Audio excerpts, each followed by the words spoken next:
பூசலாரே, பூசலாரே,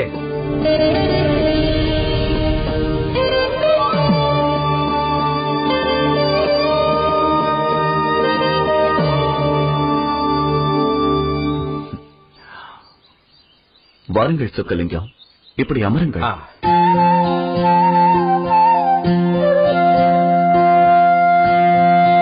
பூசலாரே, உங்கள் கடமைகளை செய்யும் நேரத்தில் வந்து அதை நான் கலைத்து விட்டேனோ?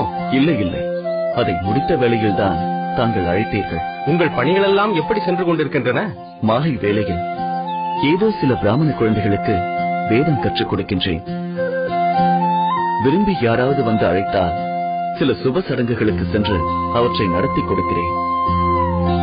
மற்ற நேரங்களில் சிவத்தியானத்தில் தான் இருக்கிறேன். எளிமையான வழி, அமைதியான வாழ்க்கை. சரி, ஏதோ சுப சடங்குகளுக்கு செல்வேன் என்றீர்களே, அவை எப்படிப்பட்ட சடங்குகள்? திருமணம், சீமந்தம், கர்ணபூஷணம். கர்ணபூஷணம் என்றால்? காது குத்துதல். சௌளம். காது குத்துதல். சரி, அது என்ன சௌளம்? குடிமி வைப்பது. உமக்கு புரியும்படியாகவே சொல்கிறேன்.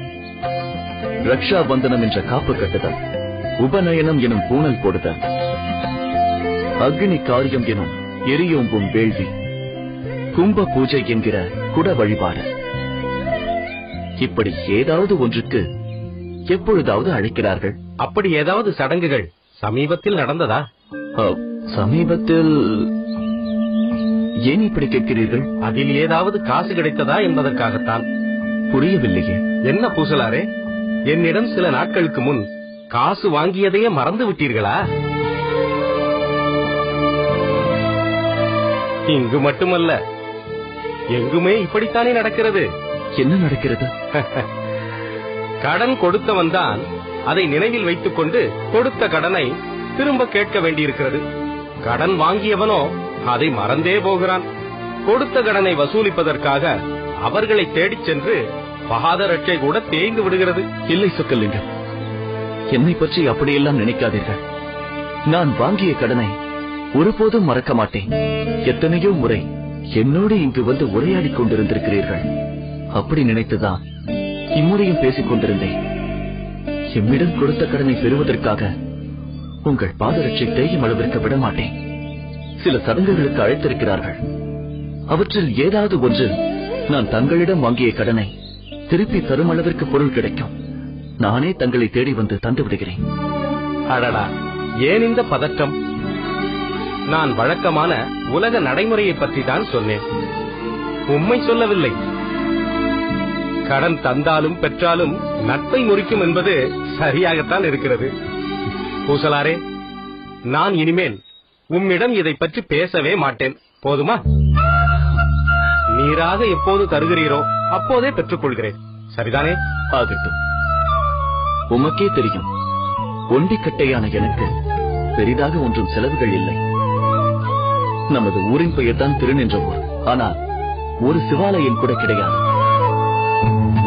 சிவராத்திரி அன்று பக்கத்து ஊரில் உள்ள சிவன் கோயிலுக்கு 4 ஜாம பூஜைக்கும் நைவேத்தியத்திற்கும் ஏதாவது தர வேண்டும் என்பதற்காகத்தான் உம்மிடம் பொருள் கேட்டேன். ஆனால் சில நாட்களாக எந்த பணியும் வரவில்லை. சரி சரி, பணத்தை பற்றிய பேச்சை விடுங்கள். ஆனால் எனக்கு ஒரு சந்தேகம். சொல்லுங்கள். நான் எப்போது வந்து பார்த்தாலும் தியானத்திலேயே மூழ்கி இருக்கிறீரே, அப்படி என்னதான் அந்த இறைவனிடத்தில் கேட்பீரோ? இதுவரை எனக்கென்று நான் எதுவும் கேட்டதில்லை. ஆனால் இன்றுதான் முதலாக ஒன்று கேட்க தொடங்கியிருக்கிறேன். அது என்ன? காஞ்சிபுரத்தில் பல்லவ மன்னர் ராஜசிம்மர் கைலாயநாதர் கோயில் கட்டுவதை பற்றி பறை அறிவித்து அதில் பணியாற்ற விரும்புவோர் அங்கு வரலாம் என்று அறிவித்தார் அல்லவா? ஆமாம். ஏன், நீரும் அந்த பணிக்கு போக போகிறீரா? இல்லை இல்லை. பிறகு என்ன? அதேபோல் நம் திருநின்ற ஊரிலும் ஒரு சிவாலயம் கட்ட நான் ஆசைப்படுகிறேன். அதற்கு எனக்கு ஆசை புரியுங்கள் என்பதுதான் இறைவனிடம் நான் வேண்டும் பிரார்த்தனை. பூசலாரே, பூசல் என்றால் போராடுவது என்று ஒரு பொருள் உண்டு. அன்றாட வாழ்க்கைக்கே போராடிக் கொண்டிருக்கும் நீர் கோவில் கட்டுவதை பற்றி கனவு கூட காண முடியாதே. உமக்கு ஏன் இந்த ஆசை? அரசாளும் மன்னர் செய்யும் பணியை அக்ரஹாரத்தில் வாழும் ஒரு ஏழை பிராமணனால் நினைத்து கூட பார்க்க முடியாதே. பூசலாரே, பிழைப்புக்கு எனக்கு ஒரு வழி கொடு இறைவா என்று வேண்டிக் கொள்ளும். அதுதான் உங்களுக்கு நல்லது. நான் வருகிறேன்.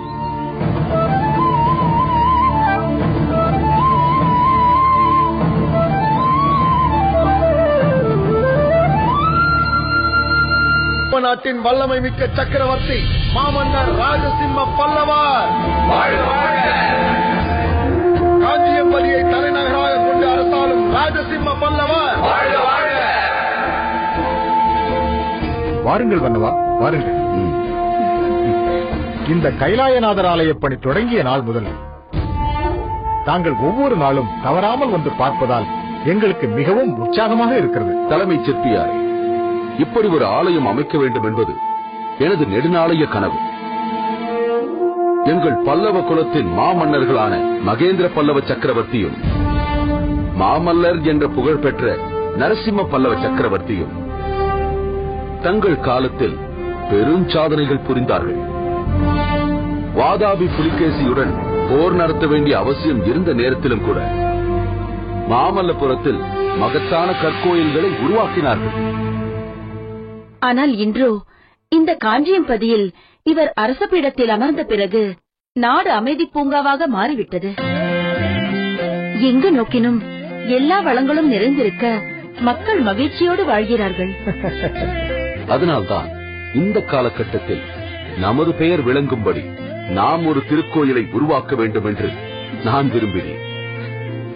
அதற்கேற்ப தாங்கள் வந்து இந்த பணியை ஏற்று சிறப்பாக நிறைவேற்றிக் கொண்டிருக்கிறீர்கள். இது என் பாக்கியம் மன்னவா. தாங்கள் ஒரு திருக்கோவிலை கட்டப்போகிறீர்கள் என்று அறிந்தவுடனே இதில் பங்கேற்க மிகுந்த ஆர்வத்தோடு எவ்வளவு பேர் வந்துவிட்டார்கள் தெரியுமா? கோவில் மதில்களை அமைக்கவும், சிலைகளை வடிக்கவும் பாறைகளை எங்கிருந்தோ கொண்டு வந்து குவித்து விட்டார்கள்.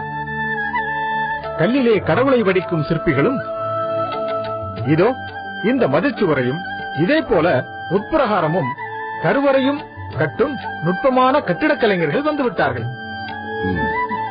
எத்துநூல் வல்லுநர்களும் தாமே தேடி வந்து விட்டார்கள். எத்தனூலா? அது என்ன? எந்தெந்த சுவர்கள் எவ்வளவு நீளம் இருக்க வேண்டும், அந்த சுவர்கள் எந்த அளவிற்கு அகலமாக இருக்க வேண்டும், சிலைகளின் வடிவங்கள் எந்தெந்த வடிவத்தில் அமைய வேண்டும் என்பதை அறிந்து கொள்ளும் நூல். அதன்படிதான் இந்த கைலாயநாதர் கோயில் உருவாக்கப்படுகிறது.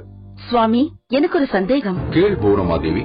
இந்த காஞ்சியம்பதியில் ஏகாம்பரேஸ்வரர் திருக்கோவில், காஞ்சியம்மை திருக்கோவில், முருகப்பெருமானுக்கென்றே அமைந்த குமரக்கோட்டம், வரதராஜ பெருமாள் திருக்கோவில் மற்றும் பல திருக்கோயில்கள் என நிறைய உள்ளன. அப்படி இருக்க தாங்கள் புதிதாக ஒரு கோயிலை உருவாக்க வேண்டும் என்று ஏன் விரும்புகிறீர்கள்? நாம் அமைக்கும் அரண்மனைகள் எவ்வளவு காலத்திற்கு நிலைத்திருக்கும் என்று சொல்ல முடியாது தேவி.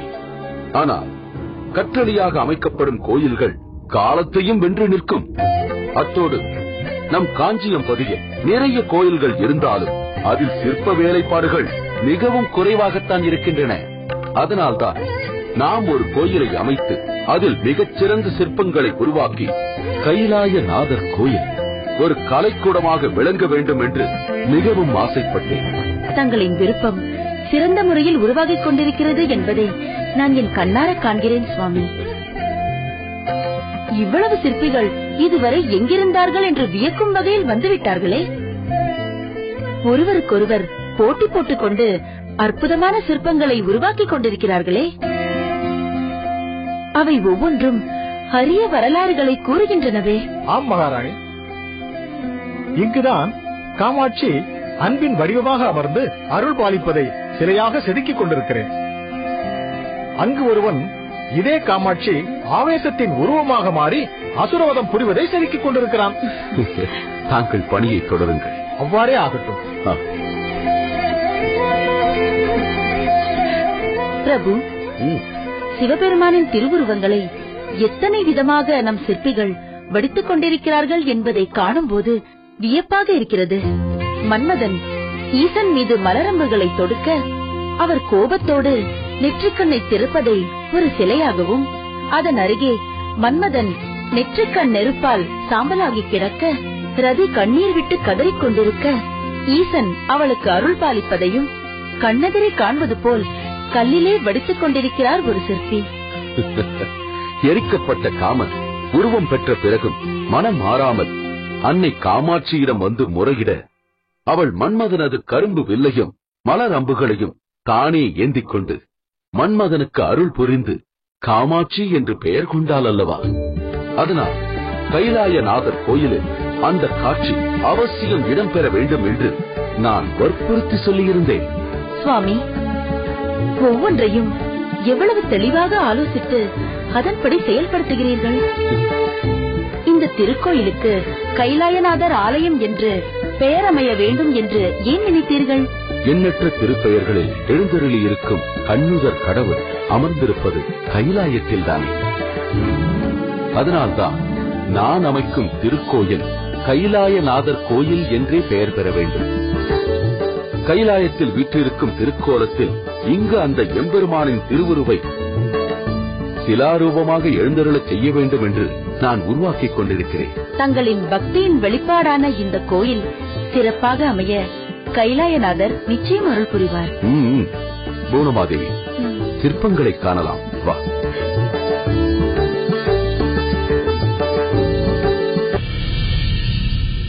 பர்வதம், பர்வதம், இதோ வந்துவிட்டேன்.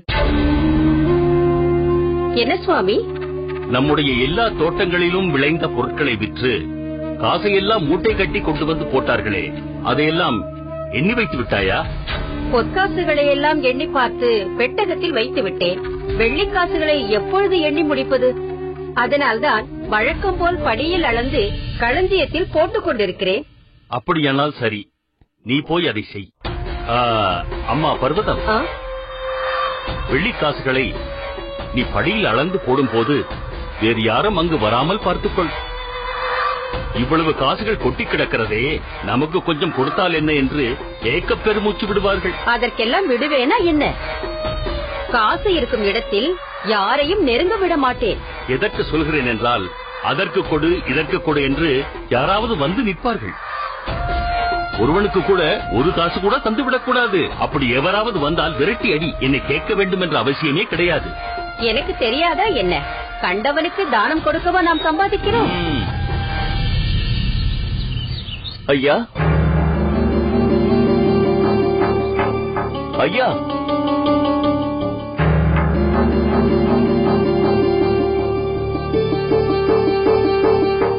வாருங்கள் பூசலாரே. வணக்கம் ஐயா. வாருங்கள், இப்படி அமருங்கள்.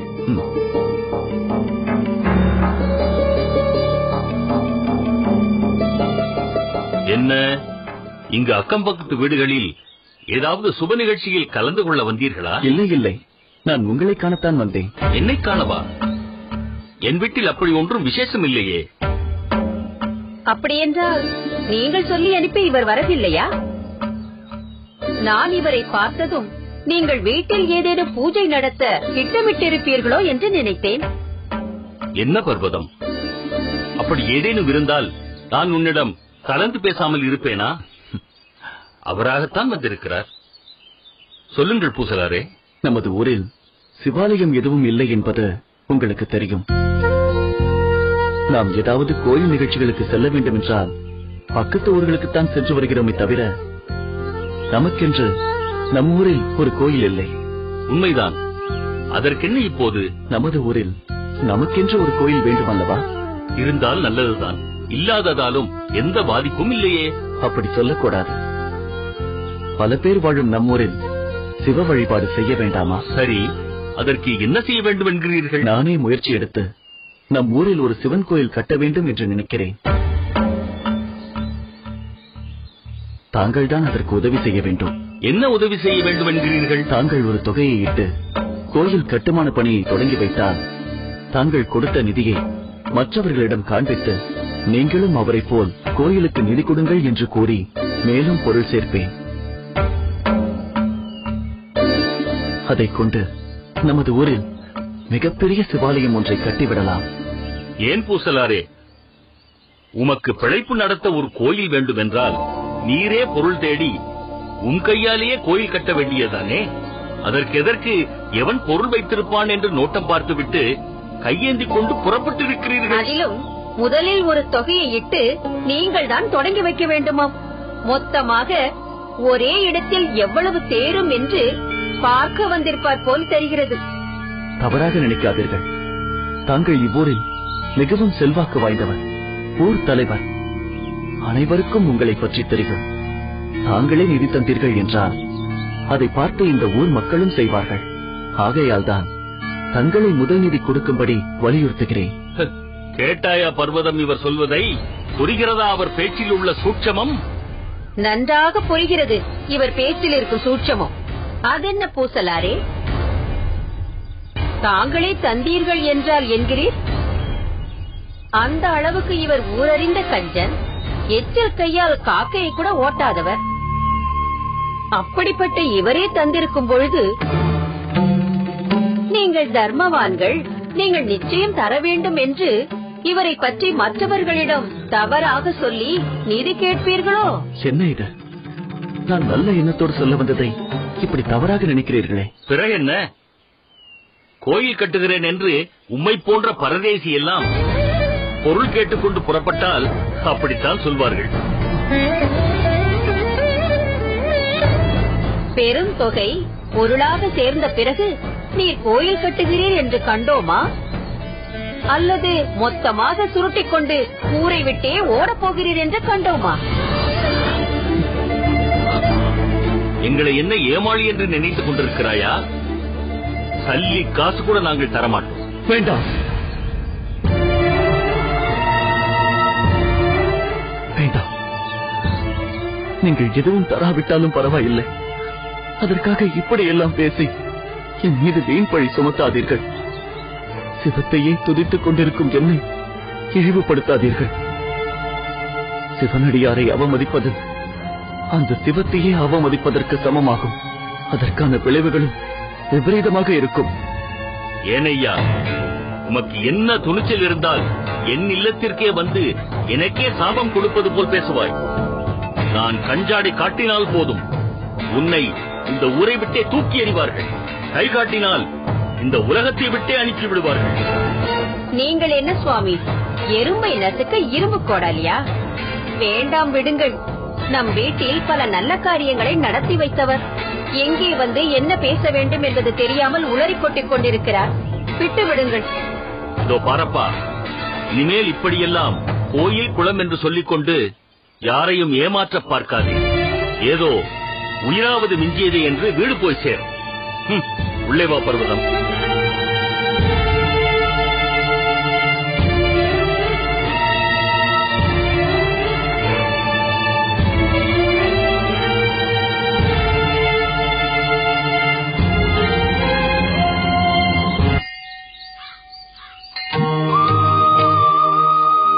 வருகிறேன் மன்னா.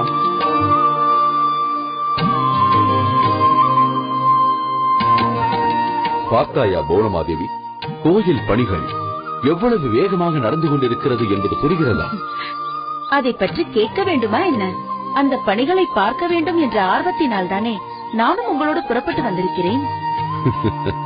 உனது பக்தியை கண்டு நானும் மிகவும் மகிழ்கிறேன் பௌனமாதேவி. என்ன இருந்தாலும் நீயும் கோயில்கள் நிறைந்த பாண்டிய நாட்டிலிருந்து வந்தவள் அல்லவா? சரியாக சொன்னீர்கள் சுவாமி. தொண்டை மண்டலமும் பாண்டிய மண்டலமும் நீண்ட காலமாக தொடர்புடையவை அல்லவா? தாங்கள் எங்கள் மதுரைக்கு தந்தையாரை காண வந்த நேரத்தில் தானே நான் தங்களை கண்டேன். ஆனால் நீ அன்று அரண்மனை மேல் மாடத்திலிருந்து என்னை பார்த்துக் கொண்டிருந்தாய் என்பது எனக்கு தெரியாது. நரசிம்மவர்மர் வாதாபி மீது போர் தொடுத்த நேரத்தில் அதற்கு துணையாக வந்து பெரும் பங்கு கொண்டது பாண்டிய படையல்லவா?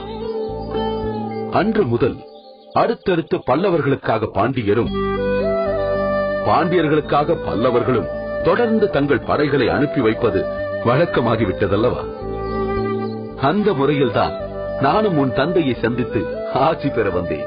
அதன் பிறகு எங்களோடு தங்களையும் அழைத்துக் கொண்டு மீனாட்சி அம்மன் கோவிலுக்கு சென்றனர். ஆம், அங்குதான் மீனாட்சி அம்மைக்கும் சோமசுந்தரருக்கும் திருமணம் நடப்பது போல் அமைந்த சிற்பத்தின் முன்னால் நான் முதலில் உன்னை பார்த்தேன்.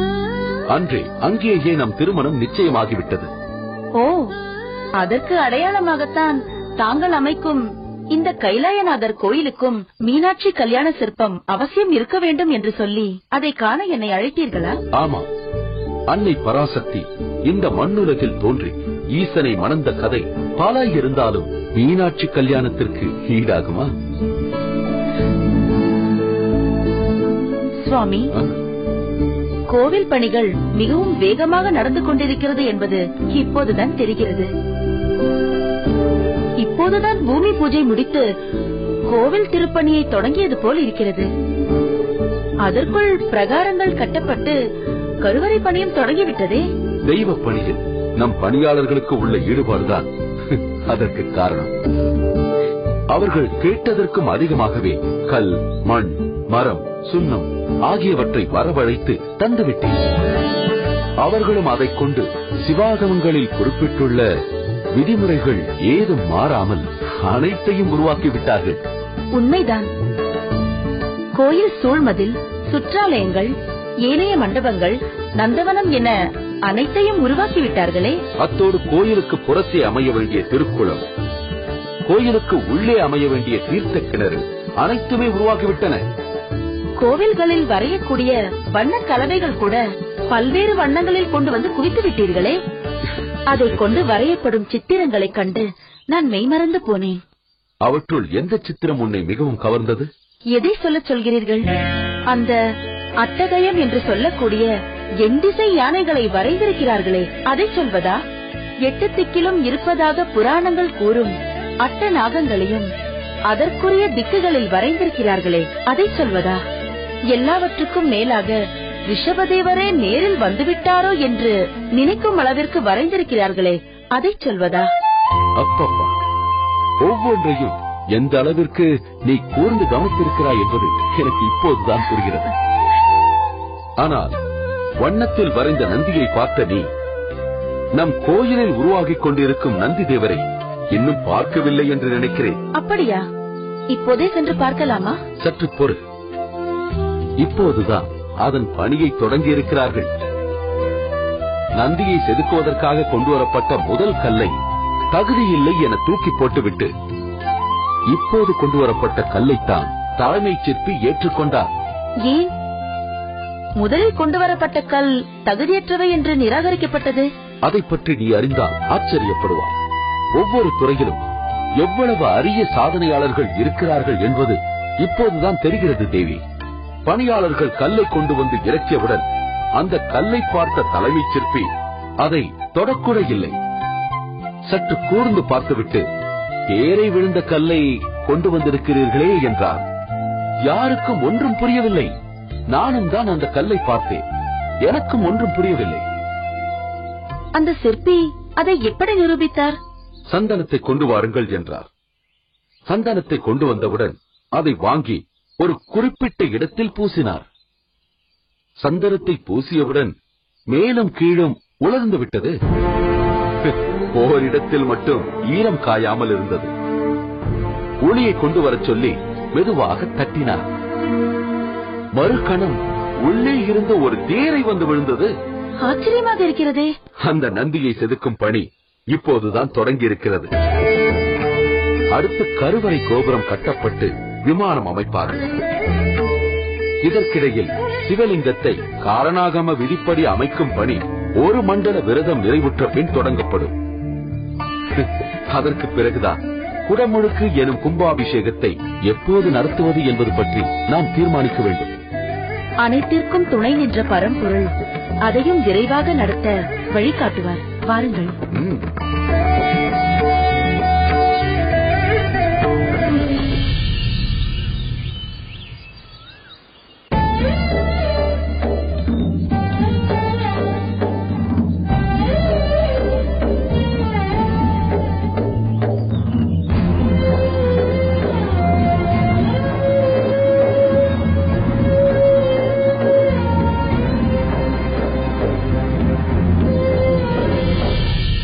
இதோ பாருங்கள் பூசலாரே, இந்த ஊரில் பெரிய மனிதர் என்று பெயர் வைத்து என்னை அமர வைத்திருந்தாலும்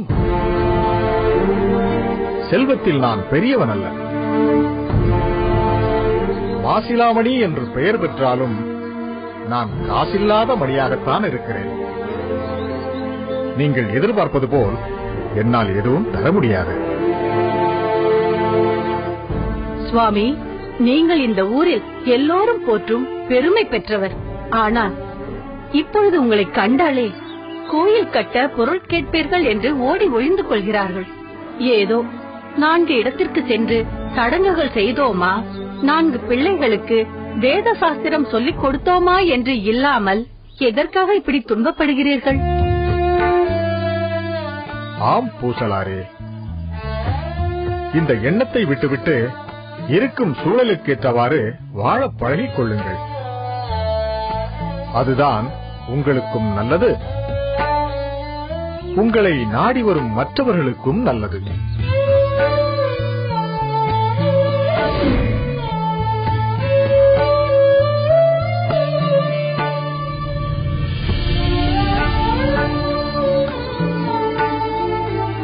பூசலாரே, இருமையா, ஏனையா, உமக்கு என்ன பைத்தியம் பிடித்து விட்டதா? கோயில் கட்டுகிறேன் என்று யார் யார் வீட்டு வாசலிலோ போய் நின்று கொண்டு இருக்கிறேன். அதெல்லாம் மன்னர்களும் அவர்களுக்கு சமமான செல்வம் படைத்தவர்களும் செய்யக்கூடிய வேலை. உமக்கு எதற்கையா இந்த வேண்டாத வேலை? இனி உம்மை சடங்கு செய்ய அழைத்தாலும் கோயில் கட்ட பொருள் கேட்பார் என்று யாருமே அழைக்க மாட்டார்கள். பிள்ளைகளையும் பெற்றோர் வேதம் கற்க அனுப்ப மாட்டார்கள். பிறகு அன்றாட வாழ்க்கைக்கு ஆபத்தாகிவிடும். எப்போதும் போல் தான் உண்டு தன் வேலை உண்டு என்று இருந்துவிட்டு போம் ஐயா.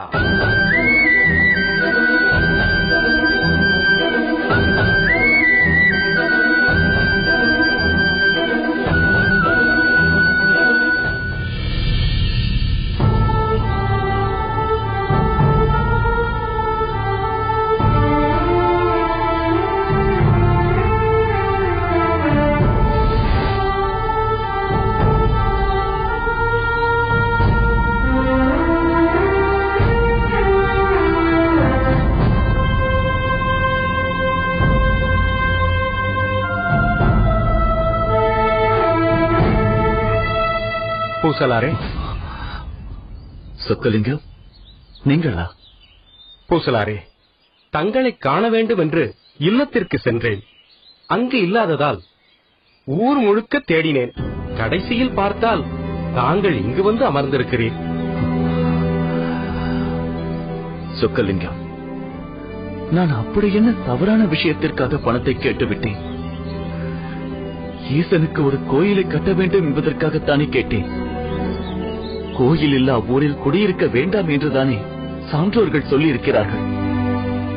ஆலயம் தொழுவது சாலவும் நன்று என்றுதானே அவ்வை பிராட்டியும் பாடியிருக்கிறார். அப்படி ஒரு உன்னதமான விஷயத்திற்கு பொருள் கேட்ட என்னை ஏன் இப்படி அவமானப்படுத்துகிறார்கள்? பூசலாரே, இவ்வூர் மக்களுக்கு தங்களின் மகிமையும் புரியவில்லை, தாங்கள் செய்ய போகும் இறை தொண்டின் அருமையும் அவர்கள் உணரவில்லை. ஒருவர் வீதியில் நிறுத்தி வைத்து உனக்கு பைத்தியம் பிடித்து விட்டதா என்று கேட்கிறார். ஒரு பெண்மணி வீட்டு வாசலிலேயே நிறுத்தி வைத்து இனி நீ எங்கள் வீட்டிற்கு எதற்காகவும் வர வேண்டாம் என்கிறார். அந்த வேதாச்சலத்தின் மனைவி கோயில் கட்டுகிறேன் என்று பொருள் சேர்த்து சுருட்டிக் கொண்டு ஓட பார்க்கிறாயா என்று கேட்கிறார். வேதாச்சலம் என்னை ஊரை விட்டு தூக்கி எறிவேன் என்கிறார். இதற்குத்தான் இப்படிப்பட்ட ஆசை உமக்கு வேண்டாம் என்றேன். அந்த எண்ணத்தை விட்டுவிடுங்கள் என்று அன்றே நான் கூறினேன். கேட்டீர்களா? இப்போது யார் யாரிடமோ கேட்கக்கூடாதவையெல்லாம் கேட்டு அவமானப்பட்டு மனம் நொந்து வந்திருக்கிறீர். யார் எப்படி பேசினால் என்ன, எவர் தூற்றினால் என்ன, இறைவன் இவர்களைக் கொண்டு இப்படியெல்லாம் என்னை அவமதிக்கச் செய்வது எதற்காக தெரியுமா? என் கருத்தில் நான் உறுதியாக இருக்கிறேனா என்று சோதிப்பதற்காகத்தான். அதனால் நான் ஒருபோதும் இந்த எண்ணத்தை மாற்றிக்கொள்ள மாட்டேன். என்ன பூசலாரே இது? இவ்வளவு நடந்த பிறகும் தங்களின் எண்ணத்தை மாற்றிக்கொள்ள மாட்டேன் என்கிறீரே? சொக்கலிங்கம், எப்பொழுது இறைவன் என் மனதில் இப்படி ஒரு எண்ணத்தை ஆழ பதித்து விட்டாரோ அதை செய்ய வேண்டியது என் கடமை அல்லவா? அதிலிருந்து நான் எப்படி மீற முடியும்? தங்கள் பெயர் சொக்கலிங்கம். சொர்ணத்தால் தங்கத்தால் செய்யப்பட்ட லிங்கம் என்று அதற்கு பொருள். ஆனால் மதுரையம்பதியில் உள்ள அந்த லிங்கமும் கல்லால் செய்யப்பட்டதுதான். அப்படி ஒரு கல்லை எடுத்து மண்ணில் பதித்து ஆவுடையாரையும் வானத்தையும் பொருத்தி விட்டால் அதுவும் சிவலிங்கம் தான். இன்றே என் இல்லத்திலேயே சிவலிங்கத்தை அமைத்து அதையே கோயிலாக்கிவிட முடியும். ஆனால் நானும் மகா மண்டபம் அமைத்து அர்த்த மண்டபம், கருவறை என யாவும் அமைத்து அதில் அஷ்டபந்தனம் செய்து இறைவனை எழுந்தருளச் செய்த ஊர் மக்கள் யாவரும் அதனால் பயன்பெற வேண்டும் என்று நினைக்கிறேன். முடவன் கொம்புத்தேனுக்கு ஆசைப்படுவது என்பார்களே, அப்படித்தான் இருக்கிறது உங்கள் ஆசை. இப்படி ஒரு விருப்பம் உமது மனதில் இருக்கும் வரை உம்மால் நிம்மதியாக உறங்க முடியாதே பூசலாரே. நானும் அதை உணர்கிறேன். ஆனால் அதிலிருந்து என்னால் மீண்டு வர முடியவில்லை. இப்படி ஒரு எண்ணத்தை என் மனதில் ஏற்படுத்தி என்னை சோதிக்கும் இறைவன் நிச்சயம் இதற்கு ஏதேனும் ஒரு வழி காட்டுவார். அந்த நம்பிக்கை எனக்கு இருக்கிறது. இதற்கு மேல் நான் கூறுவதற்கு ஒன்றுமில்லை. உமது நம்பிக்கையை அந்த ஈசன் நிறைவேற்றட்டும். நான் வருகிறேன். ஆகட்டும்.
நமச்சிவாய.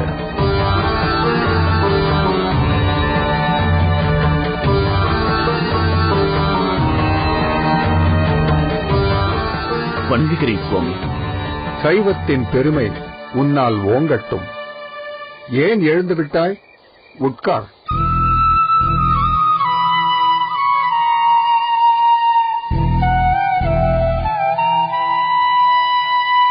சுவாமி, இந்த இரவில் ஒரு சிவயோகியாரை தரிசிக்க இயன்றதற்காக நான் பெரிதும் மகிழ்கிறேன்.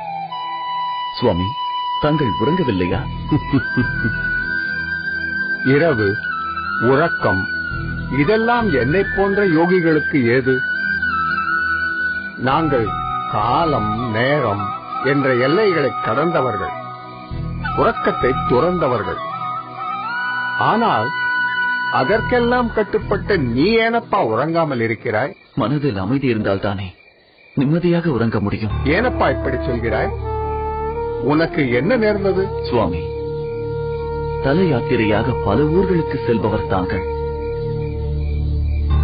ஒவ்வொரு ஊரின் சிறப்பையும் அறிந்திருப்பீர்கள். அதேபோல் இந்த திருநின்ற ஊரை பற்றியும் தங்களுக்கு தெரியும் அல்லவா? நன்றாக தெரியும். திரு நின்ற ஊர், திரு என்னும் திருமகள் நின்றிருக்கும் ஊர் என்றும், திரு எனும் செல்வம் நின்றிருக்கும் ஊர் என்றும் பொருள்படும். அந்த பெயருக்கு ஏற்றபடி செல்வந்தர்கள் நிறைந்திருக்கிறார்கள் சுவாமி. ஆனால் அவர்களில் ஒருவருக்கு கூட ஒரு ஊரின் செல்வமே அங்கு ஒரு அழகான சிவாலயம் இருப்பதுதான் என்பது புரியவில்லை. அப்படி ஒரு சிவாலயம் இவ்வூரில் கட்ட வேண்டும் என்று நான் முயற்சி எடுத்த போது ஒருவர் கூட எனக்கு உதவி செய்யவில்லை.